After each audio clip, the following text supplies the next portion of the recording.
Hello and welcome to NJBIZ Conversations, a special edition of NJBIZ Conversations. I'm Jeff Kanige at the Newark Summit.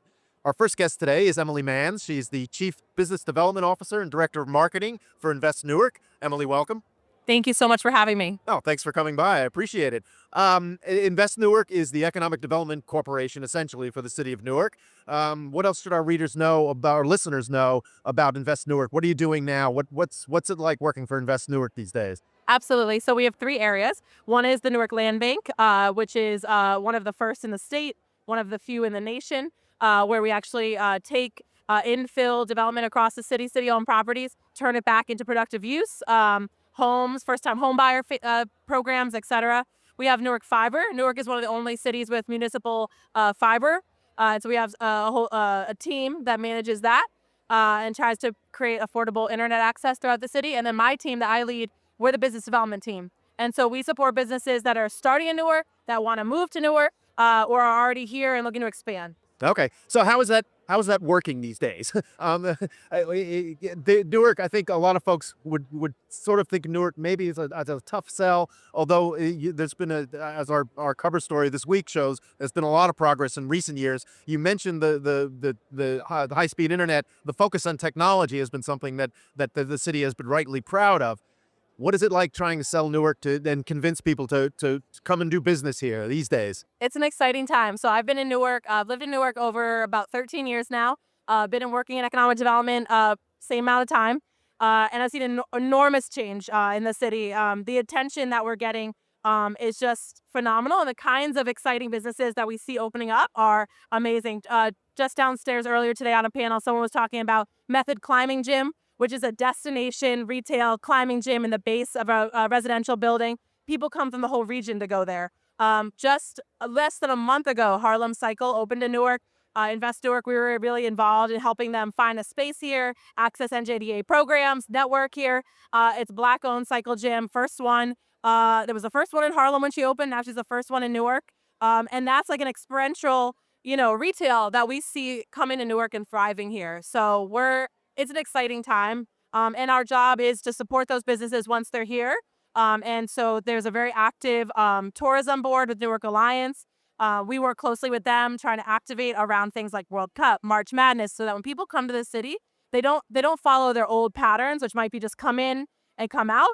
They really spend time here, and even changing maybe patterns that residents might have of not shopping in other towns, and not realizing that there's something here for them now as well. Okay, right. And there's been a report recently about sort of the missed opportunities that some retailers might be having. How is that?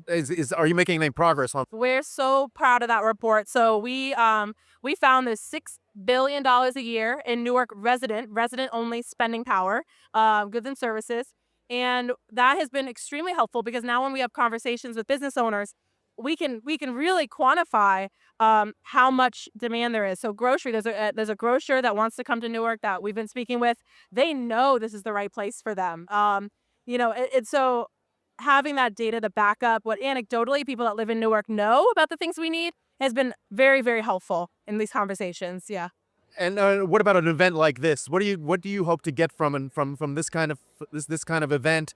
And what does it do for the city of Newark to have it here? Absolutely. So I think that this kind of event is very important because people, like you said, may not know about the incredible businesses that are here, may not know about this. I mean, there's cranes in the sky everywhere. I think sometimes people, if they think they know something and then they don't come for 20 years and they still act like they know and they don't know anymore. And so this kind of event brings people here. It allows people to network, learn from one another, and so I think it's wonderful. And I'm hoping that people come away from it with a more informed view of what's happening in Newark right now. Okay, well that was the next thing I was going to ask you was what should the takeaway be as far as you're concerned? What would you like to get across as you wander around, you talk to people, you mingle? Absolutely. So I think that this administration, like Mayor Baraka, has been very, very proactive in encouraging retail development, supporting small business, bringing in new development that's inclusive in nature. And I want people that are attending this event today to think about how their projects that they might be building in Newark. How can they incorporate retail that meets the demands of the residents? Not even, keep taking into account the visitors and employees that it swells our numbers during the day and during special events. So I think sometimes people have retail that they need to position in order to bring those retail tenants here that we can support and provide amenities to our residents. Okay. And finally, before I let you go, what's your priorities at this point for the rest of the year? We're talking in the beginning of February. We're looking at the rest of 2026. What are you anticipating? What are you planning for? Absolutely. So we're working really closely with our partners on World Cup. We actually have a briefing for stakeholders tomorrow on World Cup planning and how we're engaging small businesses and Newark-based businesses in the planning process. So that's one leading up into the summer. It's a big priority for us. Our team, we're looking at launching some more Spanish language programming. We have some, but we're looking to expand that in 2026 to meet kind of the growing needs of our city. And then we are, really focused on continuing this nurturing of the local business environment and really looking at who are the businesses already here that are meeting the needs of Newarkers, and can we help them market them better? Can we help grow the awareness of kind of who's here in addition to who we want to be here? Okay, well, that's a good place to leave it. Emily Manns, Invest Newark, thank you very much. Appreciate you taking the time. Thank you.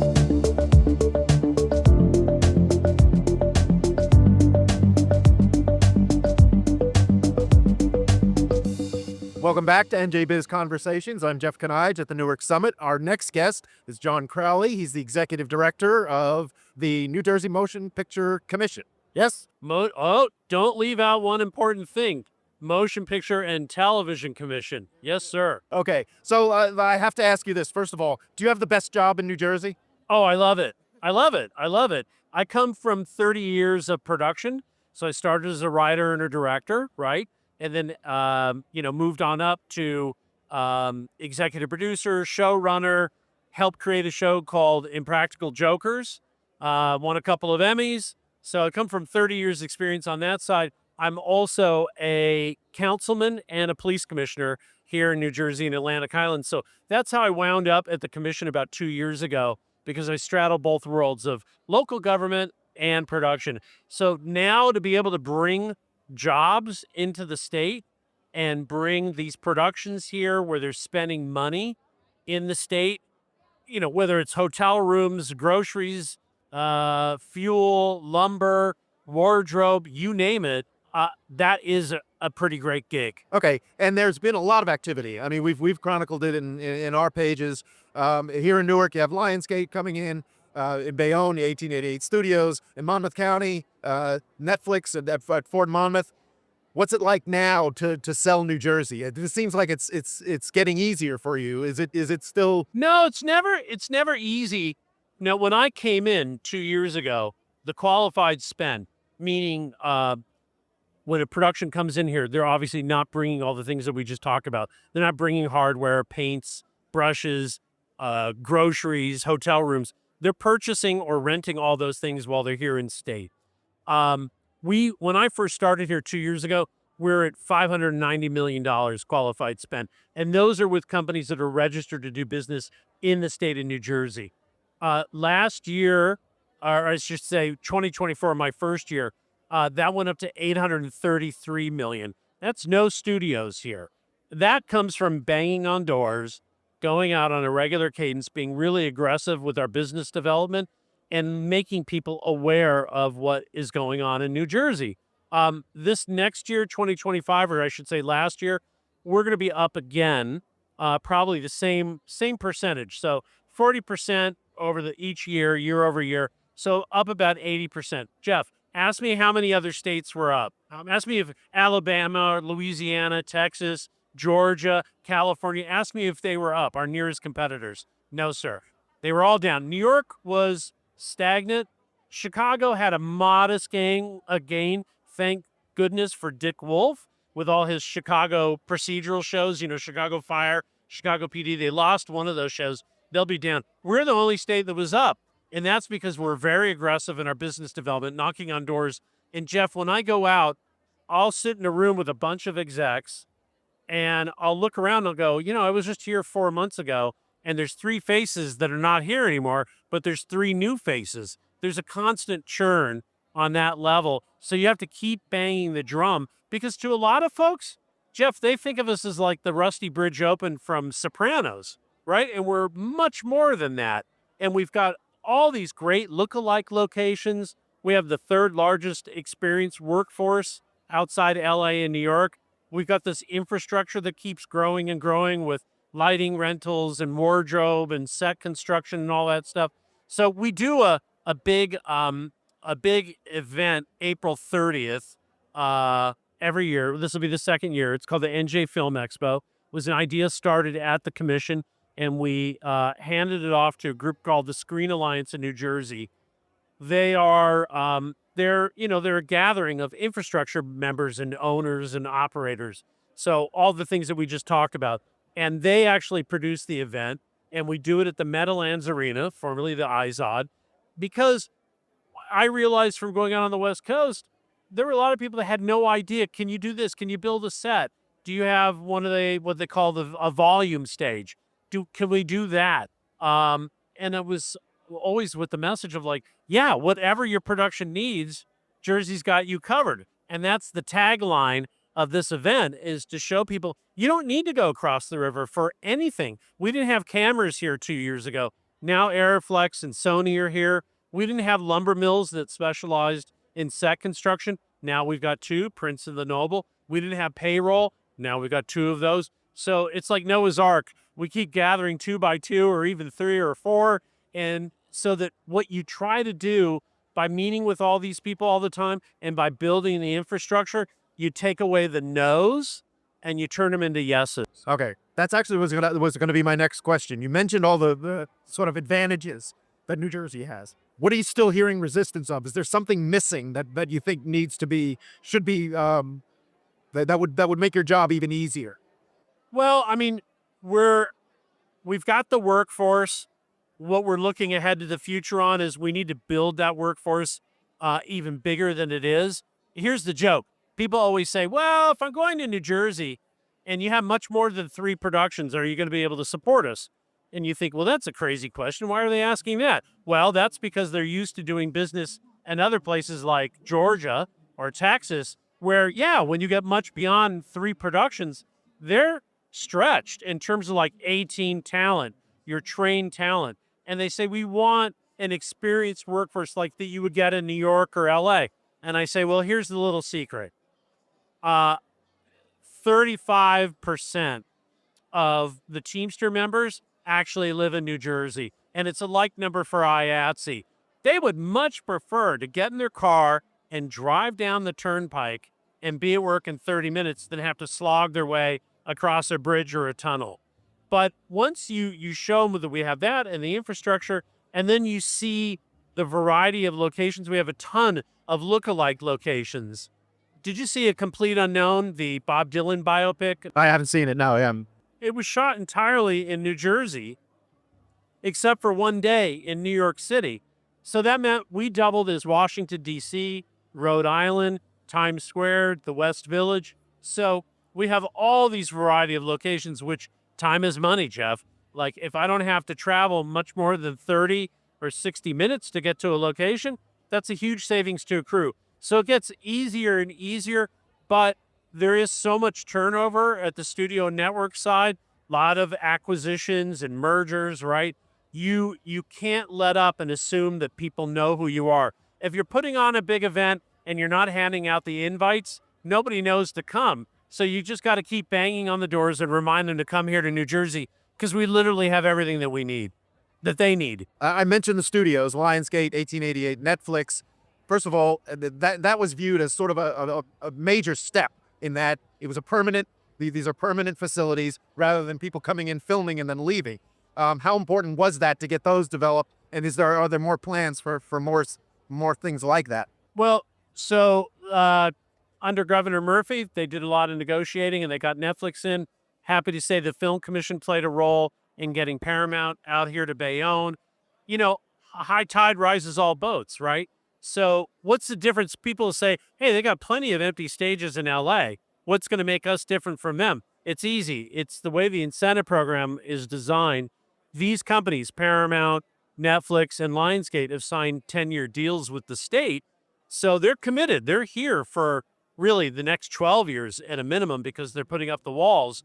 So Paramount historically probably only averaged about one production a year over the last 12 years.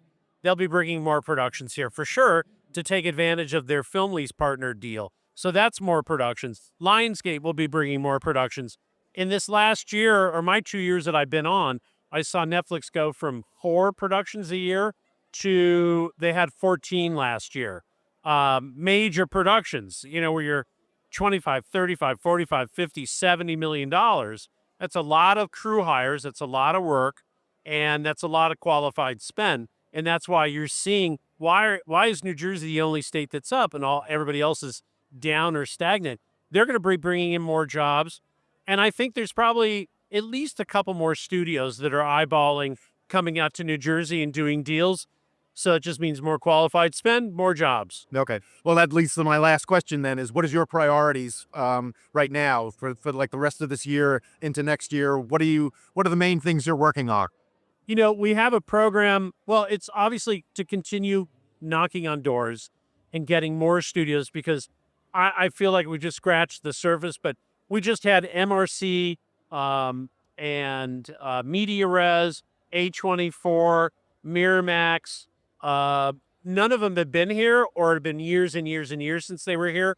So to see them coming in, those companies I just mentioned, they represent probably about $350 million spent last year. So it's continuing to get more new business out here, getting people to discover New Jersey so that they eventually go, yeah, why would we say no to New Jersey? Why would we say no? Like, there's no reason. They have everything they need. Part of what we do too is streamlining the production process. So we have a project that's called Film Ready. We reach out to these municipalities, and it's sort of a what to expect when expecting a film production, right? So we have a workshop, and we take them through all those issues and how to put together a film permit ordinance. We're trying to build consistency through the state because we are a state of home rule. And when a lot of productions look at New Jersey, they say, it's 564 different municipalities, which means 564 different sets of rules. My head's about to explode, right? So what we do is we get these towns certified. And so now when you're a production, you know exactly what the turnaround time is for a permit. It's 4 days. You know exactly what the film permit fee is. It's set, depending on their budget, but you know what you're walking into. And on the same hand, the municipality knows what they're walking into when they say yes to a production. So building that consistency is yet another way of turning a no into a yes and getting more business here because they know that the incentives are here through 2049. Big workforce, big infrastructure. You have a film commission that helps with location scouting or walking you through Department of Labor if you've got labor questions like child talent. Your permitting, we have a big location library, which is free. You can use that. If you're a company and you want to advertise and you want to get yourself known to the productions, to studios and networks, we have a thing called the NJ411, totally free. You can list yourself there with some pictures, links to your website, and you can advertise the service that you provide that you think a studio or television network would be interested in bringing you on board to help with their production. So there's a lot of routes to get involved with this. Okay, very good. We will leave it there. John Crowley, Executive Director of the New Jersey Motion Picture and Television Commission. Thank you very much for stopping by at the Newark Summit. I appreciate it. Thanks for having us.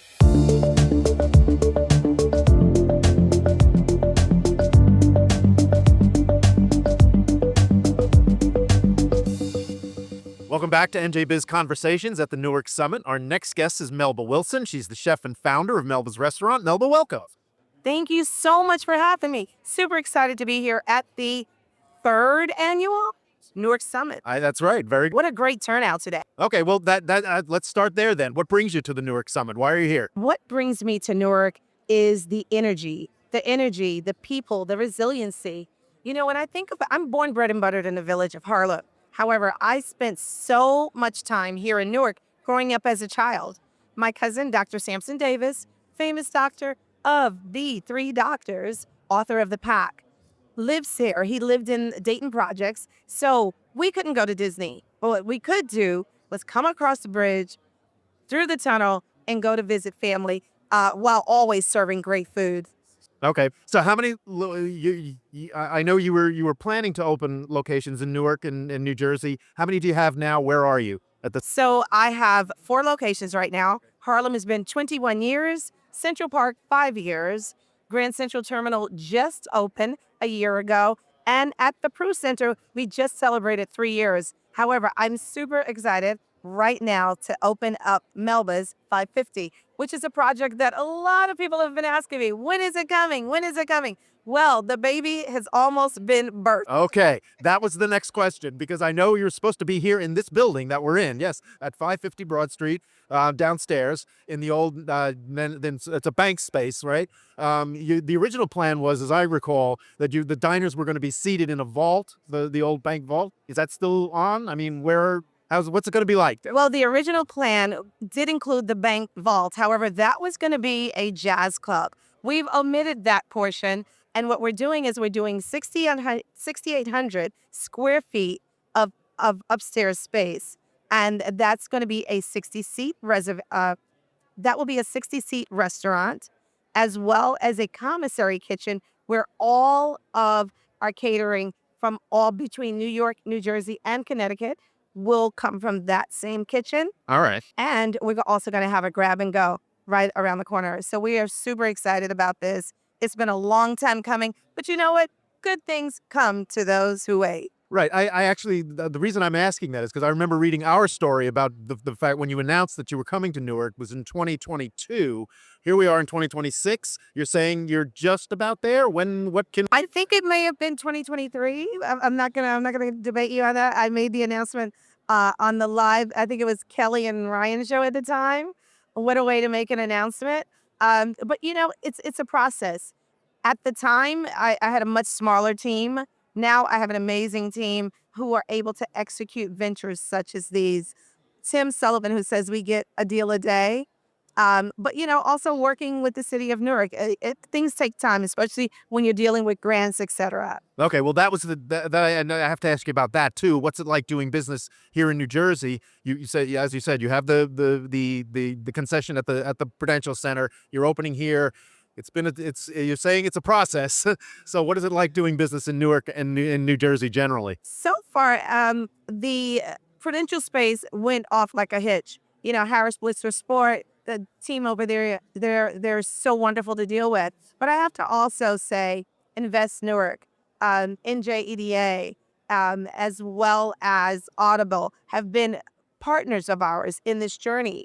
And oftentimes, it's not just about the grants. It's also about us making sure that we have the correct infrastructure in order to roll out yet another place.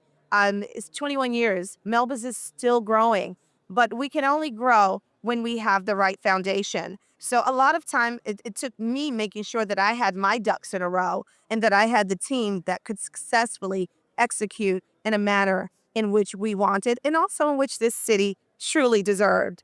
And we're here now. All right, good for you. I was actually just talking to Emily Mans from Invest Newark, who we mentioned, and she was talking about the sort of reputation or the image that Newark has. I'm wondering if you're concerned about that. Are people going to be, are diners going to be going, are there enough of them here in Newark and are willing to come to Newark and stay in Newark and go to a restaurant like yours? Oh, I think I've heard that before. I heard that in 2004 when everyone thought I was crazy for opening up my first sit-down restaurant in Harlem on 8th Avenue, Frederick Douglass Boulevard. People said the same thing. They're not going to come. You know, it's 8th Avenue. It's 114th Street. And what we did, if you build it and you give people a reason, they will show up. And that's been evident. Look, I don't advertise in Harlem. Don't have to.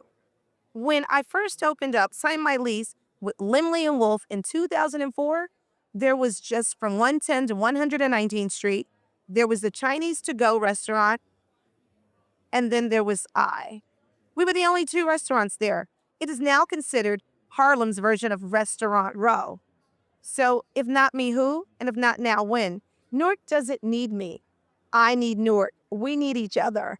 And what's important for us is being able to provide an economic ecosystem where we funnel businesses. We want to provide jobs to small businesses. We want to use them as our vendors. That's important to us. It's the same thing that we've done in Harlem. But most importantly, we want to take people from the community and teach them. Henceforth, the big commissary kitchen. You know, someone took a chance on me. Right. Okay. I want to take chances. Okay. Well, I mean, I think a lot of people would be surprised if they come to Newark because there are a lot of places, a lot of new restaurants, particularly around the Prudential Center. I mean, I'm sure you're aware of that. And there are they cater to those folks who come in for events, for sports, for concerts. But Newark in general has become much more of a destination, and I'm wondering how you saw that developing over the years. Is it something that you think happened right away, or is it as you put it, a process that's going on? Oh, it's, one man's trash is another man's treasure. I experienced that in Harlem. It's about having foresight, but Newark has a mayor who believes fiercely in this city and who doesn't just talk the talk, he walks the walk. So when you have someone who believes in this city as much as he does, but also makes it possible for entrepreneurs, for local entrepreneurs, from entrepreneurs from neighboring cities to come in and to help create change, that itself is change. I look at the mayor, Mayor Baraka, and I say he's not just life changing, he's changing lives.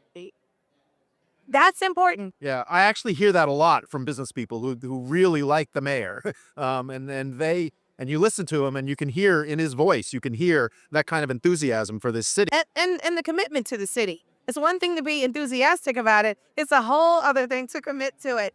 And that's one of the things I love about him. He walks the walk, you know.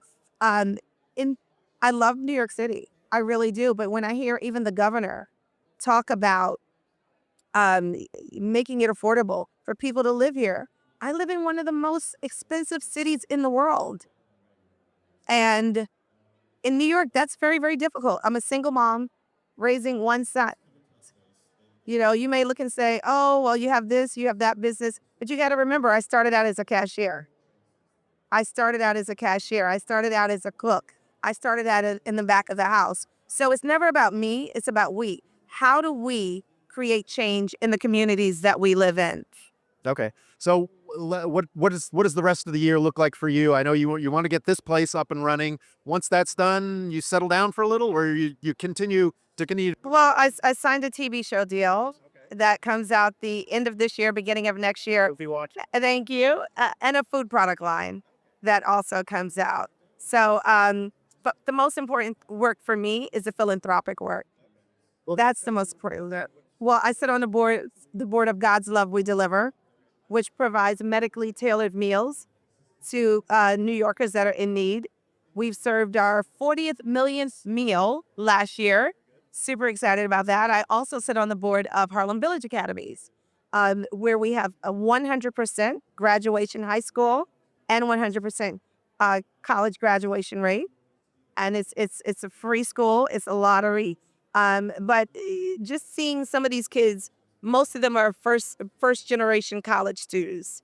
Their parents never attended. So being able to create change in those ways are important for me. I also sit on the board of the New York City Hospitality Alliance, first female, the first person of color to be president of the organization. I now sit on the board, served for 4 years, and I sit on the board of New York City Tourism. So you got a lot to do. I have a lot to do, but it's always about giving back. None of these are paid boards. It's about being able to evoke and create change. So I look forward to being able to pour into Newark as it's poured into my spirit and into my soul. And when I look at Newark, it so reminds me of Harlem. We're cut from the same cloth when you think about it. We are a people that mostly migrated from the South to come up north in search of better opportunities. But we're also two different cities with one soul. I think we share a soul. Okay. That's a good place to leave it. Melba Wilson of Melba's Restaurant, thank you very much for joining us. I appreciate it. And guess then, best of luck with the new place. Thank you. Thank you.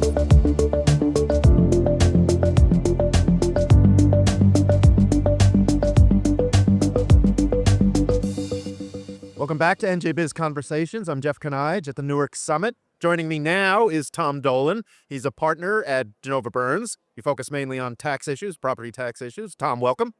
Great. Thank you. Thanks for having me. Thanks for joining us. Now, taxes. When people talk about, when businesses, residents, New Jerseyans talk about how difficult it is to live here, how unaffordable it is, how difficult it is to get by, a lot of what they're talking about is property taxes. So what I'm curious is, in your practice, what would you tell a business person who was thinking about coming to New Jersey, if it's in Newark or Jersey City or anywhere else, about what it's like to do business here and to pay those kinds of taxes? Yep. Yeah. No, that's a great question. Property tax is a huge line item in New Jersey on the expense side.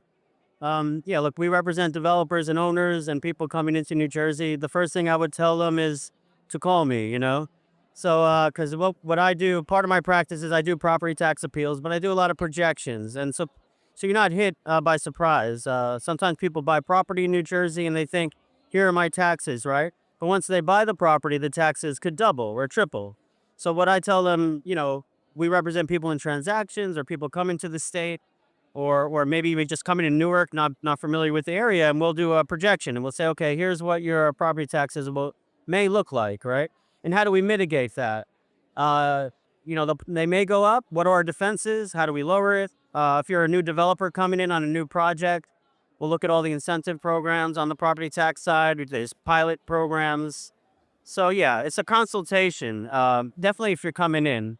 Well, you mentioned a couple things, and that's sort of what I wanted to get to a little bit. Was there are ways to mitigate those? There are things that you can do to make that burden less intolerable. What are some of the main things that you're looking at that you would advise people to do? Is it finding a geographic location that has those kinds of things, or are there things that you can do generally, no matter where you are?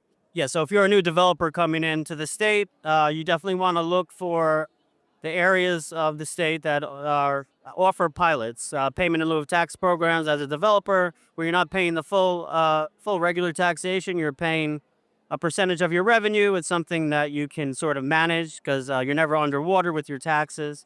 So you look at those areas. It has to be specifically designated areas in the state. So that's as a threshold matter. So when a developer calls me, they'll say, I'm interested in this property. I have a database, and I'll look, okay, that location as a threshold matter is available for incentive, a pilot incentive, for example. Now, the second question is whether the municipality wants to do that, right? So that's the discretionary point. And so certain municipalities and it changes through administrations and through the years, certain municipalities are more amenable to having that discussion. They've become more popular across the board. Newark is great. Newark has a great team on the pilot side. They're willing to talk to you and give you a pilot. Certain areas are tougher now, like Jersey City, for example. Okay. They're conducting an audit of all their pilots, and so that tells you they're going to clamp down. So that's what I tell people on that end, and so that's the incentive side. That's for new, and then for existing, it's the property tax appeal process, which is now's the season for that. That's why it's important to get the word out now. Okay. So our deadline is April 1st to file your tax appeal. It's based on your assessment that you just got in February. So that's what you have to look at for the appeal. So it's a very short window, and you have to appeal by April 1st, or in a reval, if there's a municipal wide revaluation, it's May 1st. So this year, it's Patterson has a municipal-wide, Union City, for example. Newark will have their reval next year. So anyway, now's the time. So what I do now, it's a busy time of year for me. I'm reviewing financials of the income and expenses on properties, sales data when people come to me, and we see if it's viable for appeal. Okay. Is there any way to sort of generalize about how successful how about receptive the authorities, taxing authorities, are under those appeals? Is it? I mean, I know it's going to be a sort of fact intensive, and depends on who you are, where you are. But in general, it's something worth pursuing if it's something that you can make the case for. Oh, definitely. So on the incentive side, I know who's going to be amenable to it.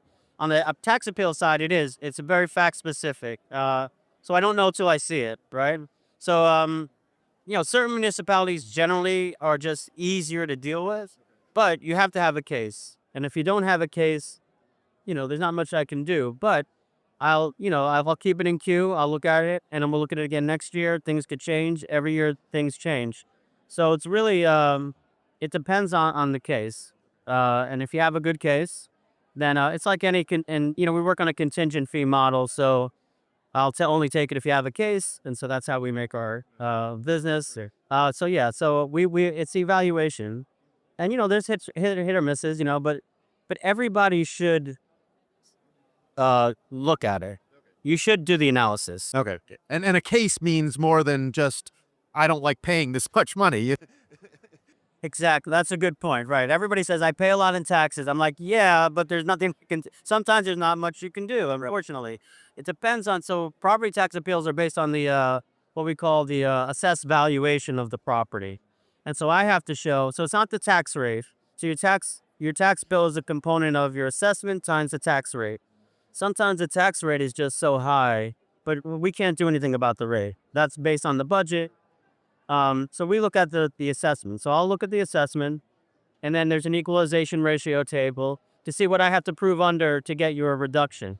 So it's based on the value of the property. Now there's different ways, like income producing properties depends on the income you're getting on the property, or it's market data. You kind of lean on what's best, right? So if you have a nice sale, we look at that. If you have like rents are low, that usually indicates that we could get you a reduction.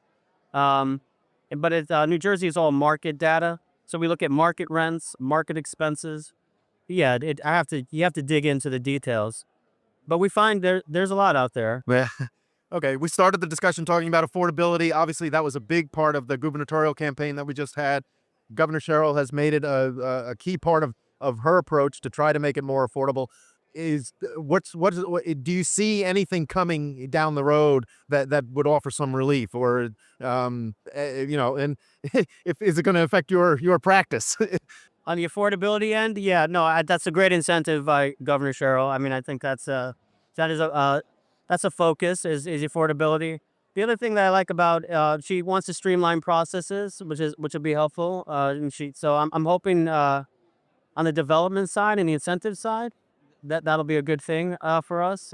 But the overall affordability, I'm not sure. Every on the tax end what they can really do. Because now we have over 500 municipalities. That's New Jersey, right? Everybody has their budget, and that's why your taxes are high, right? And so it's hard to.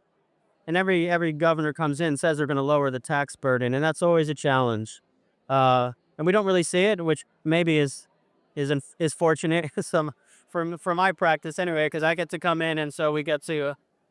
I see when I come in, what we're trying to do is make everything fair. Like, so certain people aren't paying more, and there are a lot of people out there that are paying more than they should. So that's where I come in, and to sort of say, well, this guy's paying too much, and he should get a reduction.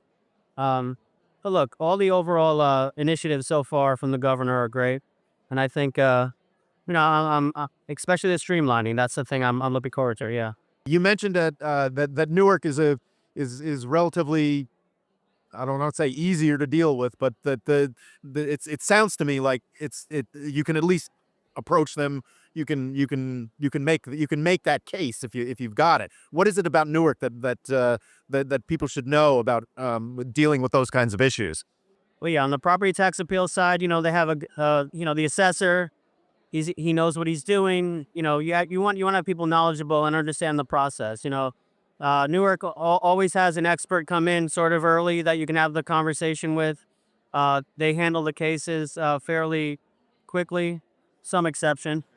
So some municipalities you'll just file and you could tell the team they have, they don't really know what they're doing, and they don't know the language you're speaking, and so it's almost like, and they sit on the case. But Newark, everybody knows they're very professional. They know what they're doing. So on that end, on the property tax appeal end, you're dealing with a good team, as well as the incentive end.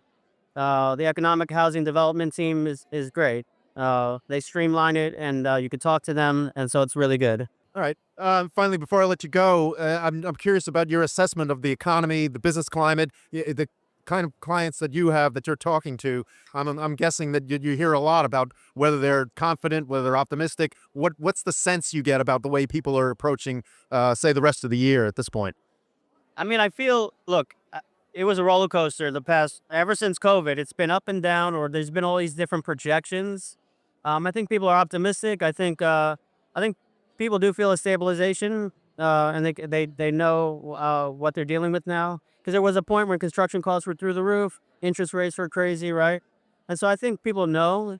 So I generally hear optimism. I'm sure you hear a lot of optimism today, Well, yeah, generally speaking, yes. So, as this is the Newark Summit. So yeah. but for the folks that you talk to, are the people who are actually going to be building things or have built things and are running businesses. So I'm curious as to what you're hearing. And then, No, we're feeling good. Yeah, the deals, and everybody's still getting entitlements, development.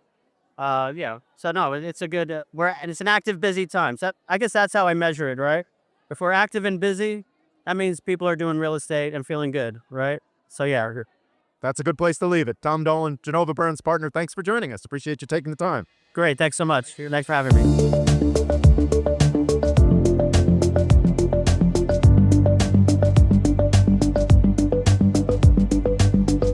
Hello, welcome back to NJBIZ Conversations. I'm Jeff Kanige, again at the Newark Summit.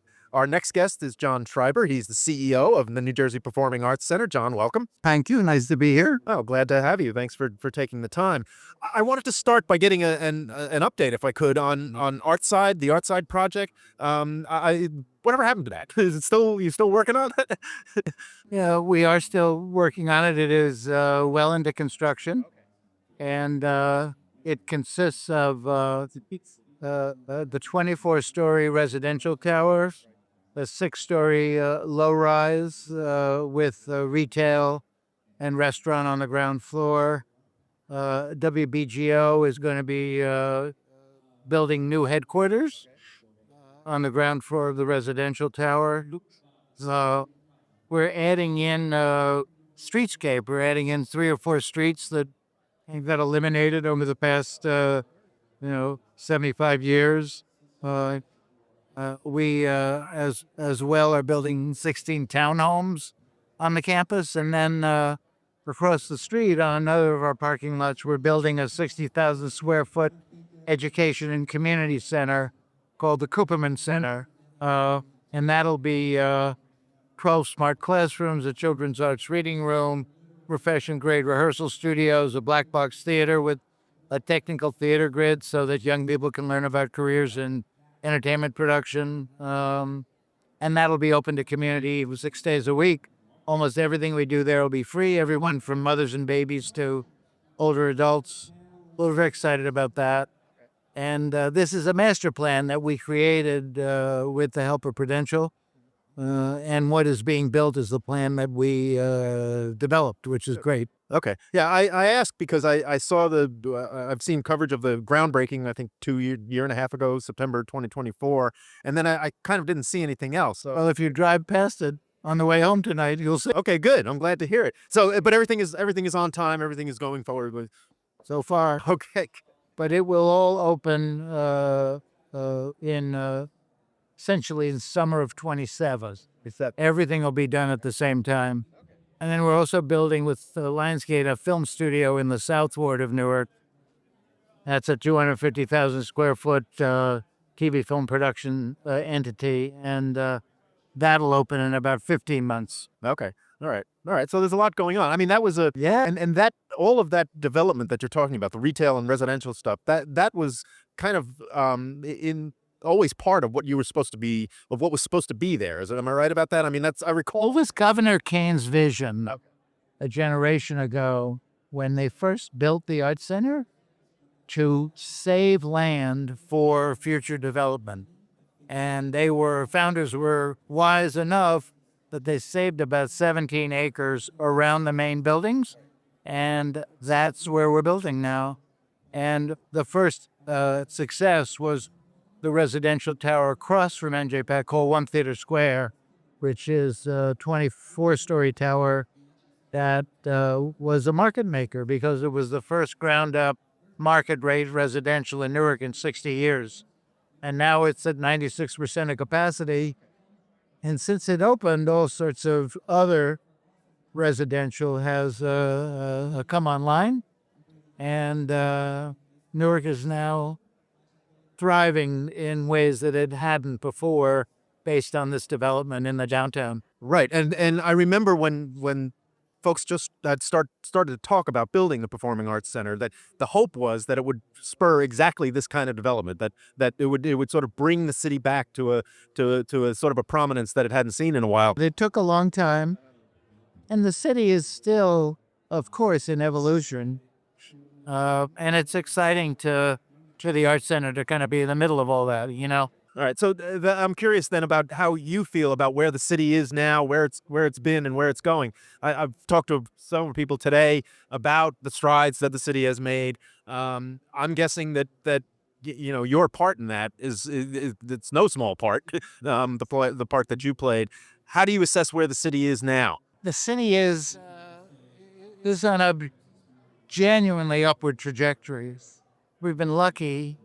I believe that the mayors have a lot to do with the life of cities and the success or not of cities. And we are really lucky in Newark that Mayor Baraka, who's been in place now 12 years almost, had such a clear vision for equitable growth in the city. So as real estate development takes off, and it has, he's as concerned about the local ward communities as he is about what's happening in the downtown. Crime is down, homelessness is down, food insecurity is being addressed in ways it hasn't been before. So the spirit of the city, I believe, is very positive these days among residents and among folks visiting for the first time. And I think that the mayor has a lot to do with creating that climate of positivity and collaboration. Okay, and you work closely with him. The Performing Arts Center is an anchor institution in the city, and from what I'm told, the mayor works very closely with the universities, with the big corporations, and with. Absolutely right. So the mayor is at the heart of this collaborative. We have in Newark the Newark Anchor Collaborative, and that's about 24 different entities that define themselves as anchors, whether it's NJPAC or Prudential or Horizon or Rutgers Newark or Essex County Community College. We all get together on a regular basis to talk about the projects we're working on, how we can help each other. And we are a big city that kind of operates with a small town sense of shared ownership. Okay, all right. And how about the Performing Arts Center itself? I mean, arts organizations generally, especially since the pandemic, suffered greatly during the pandemic. There have been cutbacks, government funding cutbacks. I'm wondering how your organization itself is faring these days. We're faring fine.